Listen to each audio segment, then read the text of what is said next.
Good morning, guys. Welcome back to the channel. I hope you are having a fantastic day. So it is Tuesday. I've been back since Sunday morning, getting some stuff done on the Bel Air. So it's great to be back, but we've got a lot of work to do.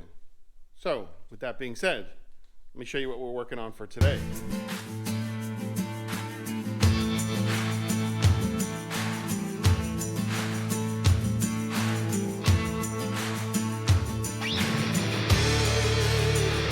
All right, so we've got an upper control arm figured out. We've got the geometry figured out on the Bel Air. Just want to go over a few things on what I'm doing and where I'm going with this. 1/2 inch thick steel. We've cut off the old mounts off the tubular uppers. We're reusing them. We're reusing the ball joints. We're using the lower ball joint. I went ahead and flipped the lower ball joint. I had to trim off the side attachment that holds this on. Obviously the ball joint goes the other way, it faces down. We're going to weld back the attachment that goes on right here. I'll show you that in a second. Flipped it. This here is very important. This is your ball joint keeper. This prevents your ball joint from popping out of the socket. Extremely important. This is your upper ball joint keeper. I would suggest replacing the uppers and lowers, starting from scratch. We're going to use what we've got for right now. I'm going to let the owner know what they should, replace. But we've got, like I said, we've got the geometry figured out. Suspension travel floats really nice. Basically what I went ahead and done was this mount is raked at 8 degrees. So I just duplicated it. The distance from the pivots, from this pivot to this pivot, is 12.5 inches. And how do I know that? Is because of the ball joint. You measure from the pivot on the lower to the pivot on the upper, which gives you your dimension. So for example, if this was 10 inches, this needs to be 10 inches, your pivots. So we got our pivots straight. We went up, I believe it was 2 inches. This is just a temporary mount. I'm going to restructure this whole upper section of the frame, but this allowed us to create an upper control arm. So now what we need to do is we need to duplicate this. We're going to plasma this out. This is our upper. Stack the two of them together. Duplicate our mount, which I acquired from. So this is our ball joint mount. This is what I went off of from the old control arm. This hole inside here is 1 7/8 inches. How do I know that? Because I already made one. Used a 1 7/8 inches hole saw, which is in my press. Probably took me a good half an hour to get that sucker cut, but she cut it. So we're going to go ahead, we're going to plasma this out, clean it up, take that off, mate the two of them together so they're symmetrical, and then get the other side going. So our frame rails came, but there's a problem. When I ordered them, somehow there was some misinterpretation on my behalf, but that arc needed to be 4 inches higher. So he's going to bend me up some new frame rails. We got stiffeners on the floor. Basically what this does is stiffens up the inside of the frame. Like so. Goes on one side, goes on the other side. And this is some gorgeous stuff, man. 1/8 inch wall, 2x4 box tubing, beautiful bends. SS Chassis Works did for me. I mean, absolutely beautiful. This is your inside seam. This goes on that side. I just sat it up there for now.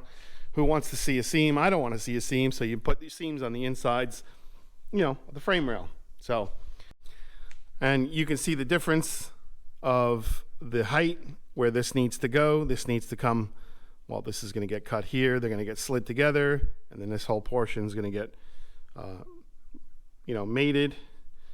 This will get capped. The whole frame will lay. She's looking good. So I'm going to go ahead and cut this steel out with my plasma cutter. I got to charge my battery on my GoPro, and we'll show you what we've got when we're done. I went ahead, drilled out all my extremities, the bolts for the ball joints, through bolt. I grinded up. Oh, grinded it up as best as I can. So now I've got two arms that are identical, a left and a right. We're going to crack this open.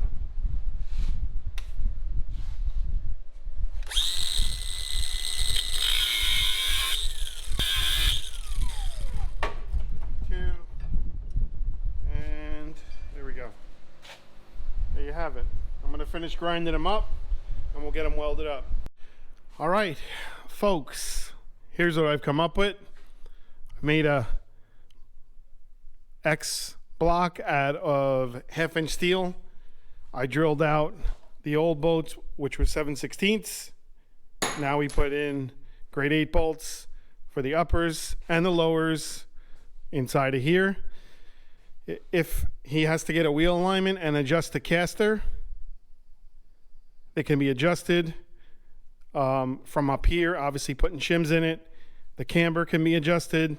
So I like it having it this way, rock solid.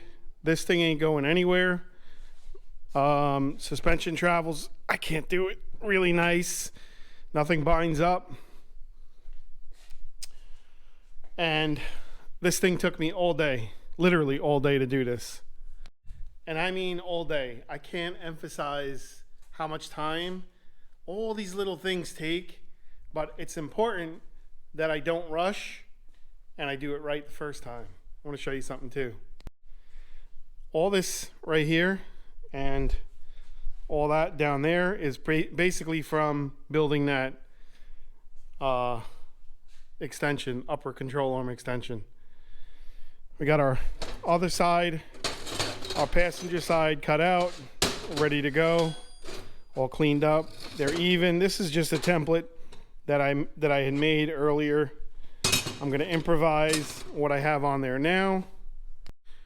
With all due respect, I'm confident and comfortable. If this was my own vehicle cruising down the highway, the only thing I may end up doing is taking some cardboard and gluing this here like this. No, I'm teasing. Making a cardboard template. I think it's more like this.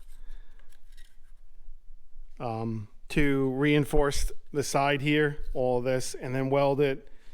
I really didn't want to weld it, but I mean, it's not a big deal because I can weld all inside here and then the back side and then have those plates like I was just talking about on the sides. And this thing ain't going nowhere, man. That thing is diesel.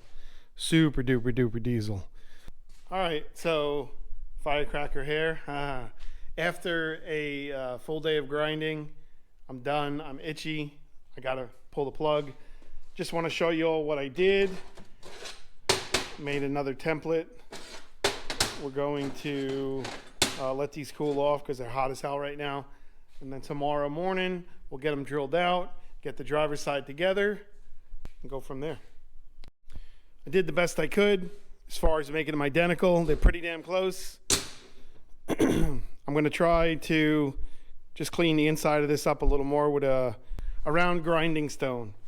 Mine broke. I'm going to have to get another one. It worked great for cleaning this out.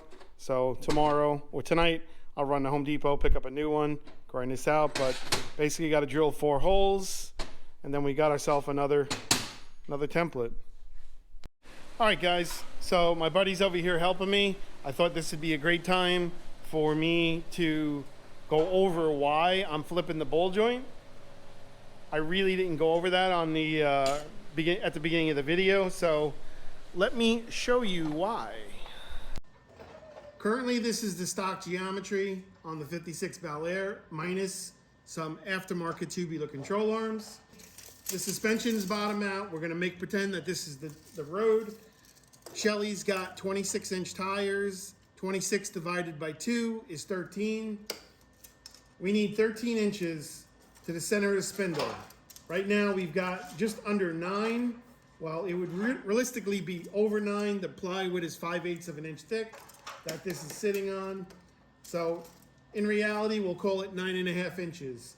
We actually need 4 inches to play it safe this spindle needs to move up higher. So, hence the reason why we're flipping the ball joint.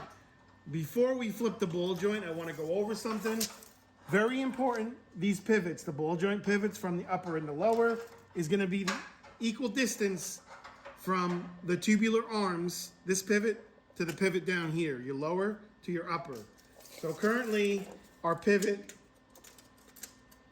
if I can sneak this in here, we'll call it 12 inches on a good day. So what we're gonna do is, we're gonna unbolt this whole setup, take the ball joint out. I'm gonna show you how I modified it to flip it, and then remount this, the spindles with our bit. This is used to remount the spindles so you can change your ball joint size. And that's about it. So let's get started. Another thing I want to go over really quick is currently GM, General Motors, has 11 degrees of caster on this spindle. You can literally see the rake from the upper to the lower. Lower is going to be right about here. That's insane. 12 inches is a little bit, for 12 degrees is a little bit too much for me, so I'm going with 8. I'm going to continue to leave this raked at 8 degrees, and I'm going to show you again in just a second.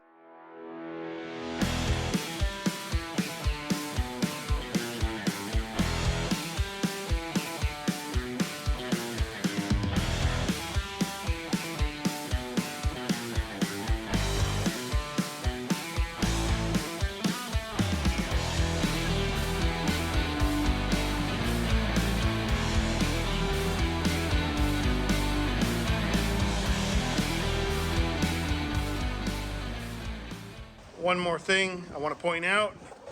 Look at the rake. Here, let me see if I can do this really quick. I don't know if I'm going to be able to, but just look at that rake.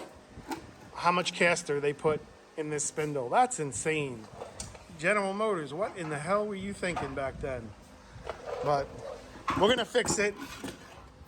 Caster is extremely important for steering and bump steer. All right, guys, so here's our lower ball joint. I just want to show you something real quick. You might say to yourself, oh, well, I'll just sit the ball joint in here like so, and I'll bolt it on this way, and it's good, and then I can just make little gussets on the side for here. Absolutely not. That is not what you want to do, and I'll show you why. This portion of the ball joint right here is known as a ball joint keeper. What the purpose of this is, it keeps this ball joint together. It allows it to pivot inside of here. If you weaken this ball joint keeper and you hit a good bump, you're going to end up losing your ball joint. It's going to pop out of its socket. So what we need to do is we need to grind this off with a cutting wheel, and we're going to load our ball joint in from the bottom this way. Bear with me one second. We're going to load our ball joint in from the bottom, just like so. Not like this. Do not flip your ball joint like this. I promise you, you're going to be in a world of shit. You're only having 4 bolts secure your ball joint on if you do it this way. You want to load it from the bottom, like this. All right, once you cut off this bracket, now you're left with your ball joint. Again, please do not load your ball joint in from the top. Do not. You need the pressure from the mount to squeeze this keeper together, because the only thing that's holding this keeper together is these little brass, currently these little brass rings right here. So again, we're going to load our ball joint in from the bottom, like so, bolt it in, and then we're going to put back our plate. Basically, it's going to somewhat look like this. All right, so the next step to this project is we've got to remount the lower ball joint. I'm going to go over that in just a second, but I'd like to take a moment and show you why. So currently the ball joint was set to be fed into this direction, pointing down. We're going to load it the opposite way. And you can see here that our threads aren't showing, nothing's fitting. We're going to put our drill on low. We're going to use some cutting oil. Now you got to be real careful with this because she's going to get a little bit wild on you if you're not holding this thing tight enough.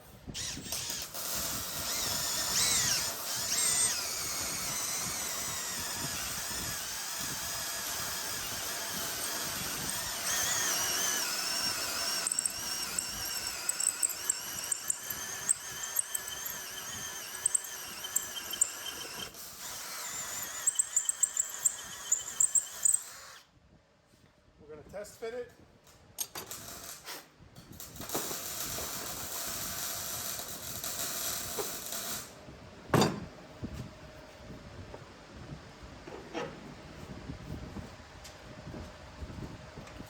Beautiful. You can see we've got a little bit of a ring because it was spun the other way, but I'm going to show you something. Once I remove this boot, this guy right here, all the way down. Worst case scenario, when we install our castle nut, we may just have to put a washer, and I have one of those. I'll show you in just a second. These here washers come with the Mustang 2 style ball joint, which is actually a Chrysler ball joint. I don't know if you knew that or not. You can install a little washer like so. You can tighten it down and then you're good to go. If need be, if you have to make that adjustment. You'll only have to use a washer. You want your cotter key to be right inside here like so. You don't want it to be all the way down and your cotter key sticking above here, because then what's the point of having a cotter key on? Hope you guys can see this. But anyway, moving right along. All right, so the next step, we're gonna need to remove these uppers. We're gonna need to plasma cut these off. We're gonna reuse this here bar for our new flat stock upper control arm.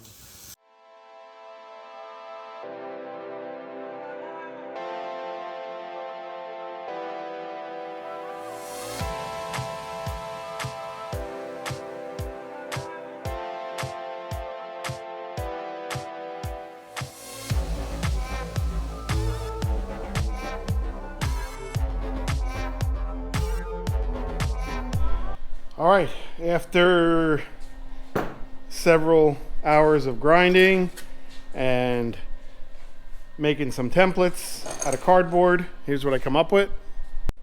So we've got a plate for inside here, plate for the other corner, which is this, and check this out. Talk about symmetrical. Watch this. It's pretty cool. So we got a plate.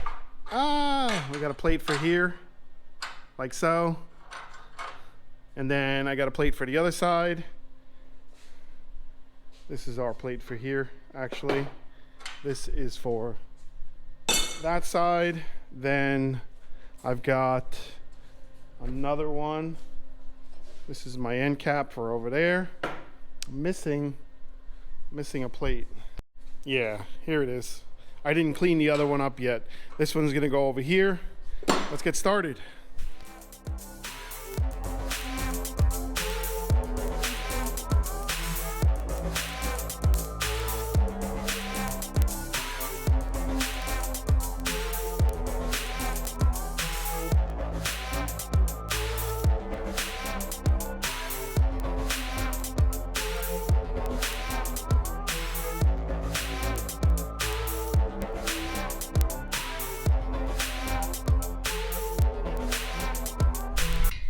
right, so my buddy Adam made a little plate, drilled out the holes to reattach the lower section that we cut to flip the ball joint.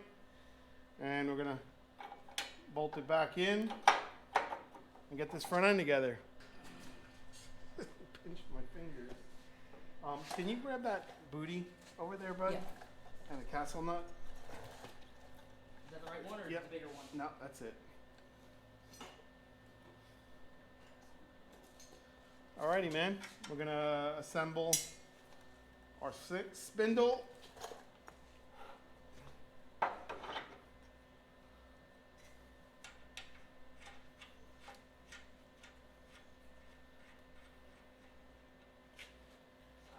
our ball joint together. You have that other castle nut there, bud? Now again, I would recommend to the owner to replace these ball joints. I don't trust them. I don't know how old they are. I don't know anything about them. I would definitely replace them. 3/4 and a 7/8.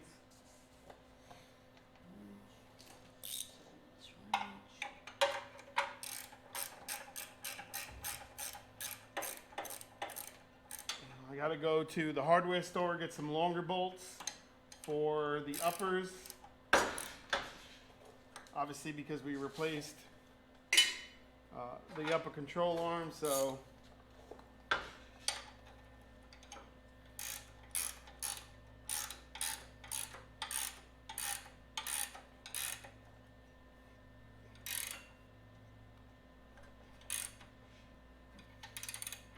yeah.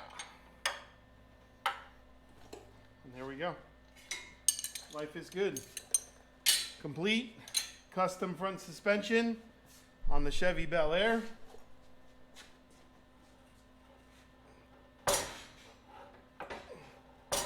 Awesome. Get a block of wood from you there, bud. Actually, I'm gonna stick. We're gonna stick that. Yep, we're gonna do that whole schmeal.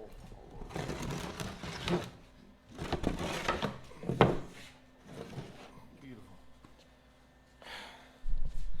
Man, that was a lot of work. Do not let it fool you. All right, guys, I almost forgot an important part on why we flipped the ball joint. So on the other side, on the passenger side, we came up with 9.5 inches from the ground to the center of the spindle, and we needed a total of roughly 14 inches. So again, the street or road or garage floor is below this here 1/2 inch sheet of plywood, so we're gonna have to subtract a 1/2 inch off this plywood. So currently we've got 12 inches, realistically 12.5 inches now from 9, I want to say 9.5 inches prior. Just from flipping the ball joint, we gained 3 inches, which is pretty cool. So hence why I had to make new upper control arms. I posted a video on TikTok about, building these control arms and like, oh, you're gonna bend them. They're flat stock and Let me tell you something straight away, okay? There's a shop in Michigan called Michigan Metalworks. I'll put a link in the description. All day long, he builds arms like this and does not have an issue. So I'm gonna go with, I trust my work, and yes, we're not gonna have any issues. But anyway, so like I said, we've got about 12.5 inches now. The customer absolutely is going to need to buy drop spindles. That will give him 2 more inches. So he'll technically have 14.5 inches, which will give him an extra inch of travel in the upwards direction for the frame to lay. It's either $180 drop spindles or a full weekend's worth of work Z in the front end. You do the math. I mean, that kind of makes more sense. It's more practical to replace the spindles and go with drop spindles. Sometimes you just have to weigh your options out.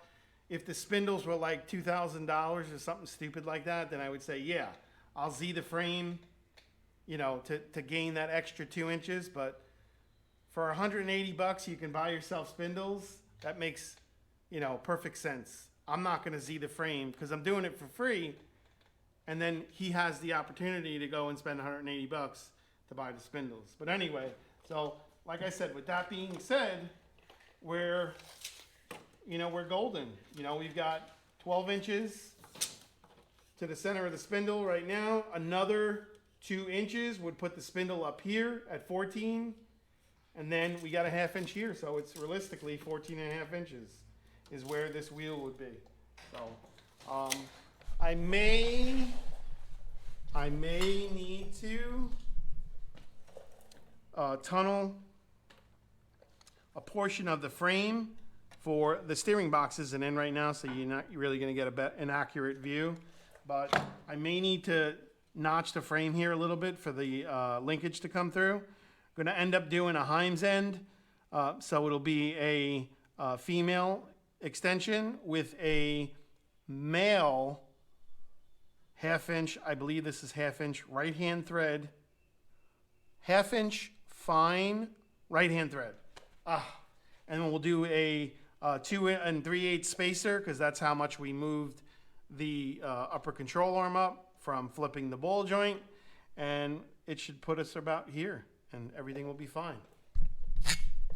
That's a lot to be saying, if you know what I'm saying. So again, I hope you like this video. I hope you find this content useful at some point in your career or in your little build or whatever you decide on doing. I encourage you to get out in the garage. Don't be afraid to try new things.